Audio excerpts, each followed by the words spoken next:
With over 86 originals produced by Disney Channel, 35 for Disney Junior, and 22 for Disney XD, it is understandable that a few DC originals get left unmentioned, especially when discussing the best projects to ever grace the network since it was created in 1983. In a 2023 Screen Rant article, Patricia Hurrysdale ranked the top 20 DC original series for herself, and while she had a very reasonable selection with the number one pick going to That's So Raven, the validity of the list comes into question when you have Even Stevens, a top 5 Disney Channel original series all time, ranked at the bottom of the list at number 20. Not to even mention some of the greatest Disney shows aren't even mentioned. Pepper Ann, the Mighty Duck animated series, The Proud Family, are almost always forgotten. However, the series that gets swept under the rug far too often is The Famous Jett Jackson. Premiering in 1998, The Famous Jett Jackson starred Lee Thompson Young, a teenage actor playing a teenage actor.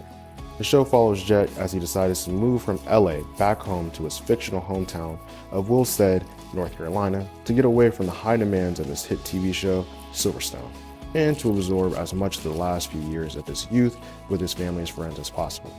A show within a show, Jett is the lead actor on a spy and secret espionage teen drama that centers, as previously mentioned, Silverstone, as a secret agent employed by Mission Omega Matrix in order to stop the world from evil villains like Mr. Rat. The show went on for almost 4 years, 3 seasons, and a hit made for Disney movie, and you could say it sparked a later developed trend for Disney shows. Premiering in October of 1998 and ending in June of 2001, it captured a huge audience and became part of teen pop culture and made Lee Thompson Young a fixture in the action television space. This would be the show where you would get cameos from huge acts like Destiny's Child, Britney Spears, Rachel McAdams, and we would even get a few performances from these pop stars as well. After ending in June of 2001, the show will remain a part of Disney's regularly scheduled programming before being taken off the air in 2004. The show would be briefly added to ABC's Family from 2003 to 2004 and spend some time in syndication on Disney XD in 2009.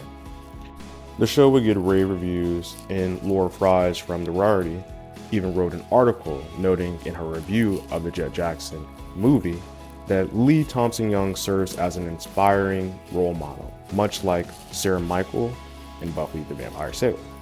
Lee Thompson Young, the actor portraying Jett in the series, surprisingly enough shared several similarities to the character he was playing, both living in the South, having separated parents, and leaving home to pursue a dream of acting, being that Thompson left South Carolina in 1996 for New York City to pursue his love of acting.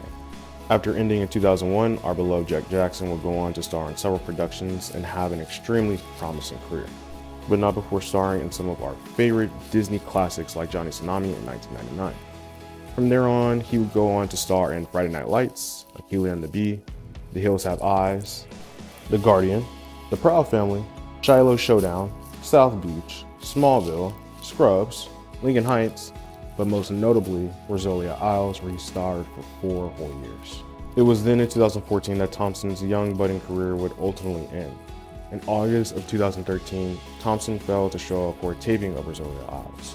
A wellness check was then made on Thompson, who had been diagnosed bipolar and was taking medication. It was then that the authorities found Thompson unconscious in his home. Thompson's untimely death would affect many communities in Hollywood, and his services would include a memorial on Paramount Studios grounds, and would encourage more mental health advocacy in the art space as well. Thompson's sister, Tammy Thompson, along with his mother, Velma Thompson, created the Lee Thompson Young Foundation to promote mental health advocacy within the arts and in Black and brown spaces. So while his time may have been unfortunately cut short, his legacy lives on in the work he left behind and the work that is still continued in his name.